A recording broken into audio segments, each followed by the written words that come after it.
రాష్ట్రంలో అర్హత కలిగిన ప్రతి జర్నలిస్టుకు అక్రిడేషన్ కార్డు అందేలా ప్రభుత్వం కట్టుబడి ఉందని రాష్ట్ర రెవెన్యూ, హౌసింగ్, సమాచార, పౌర సంబంధాల శాఖ మంత్రి పొంగులేటి శ్రీనివాసరెడ్డి తెలిపారు. జర్నలిస్టుల సంక్షేమం పట్ల ముఖ్యమంత్రి రేవంత్ రెడ్డి నాయకత్వంలోని ప్రజాప్రభుత్వం పూర్తి నిబద్ధతతో పనిచేస్తోందని పేర్కొన్నారు.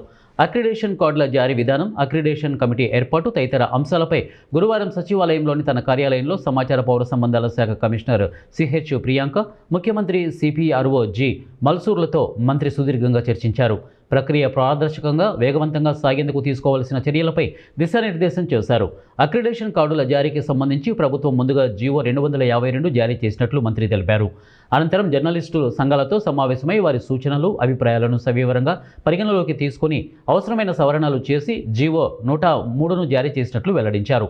ఈ సవరణల ద్వారా రాష్ట్ర వ్యాప్తంగా ప్రింట్ మీడియా, ఎలక్ట్రానిక్ మీడియా మరియు డిజిటల్ మీడియా విభాగాల్లో మొత్తం 44,706 అక్రిడేషన్ కార్డులు పొందే అవకాశం కలుగుతోందని వారు తెలిపారు.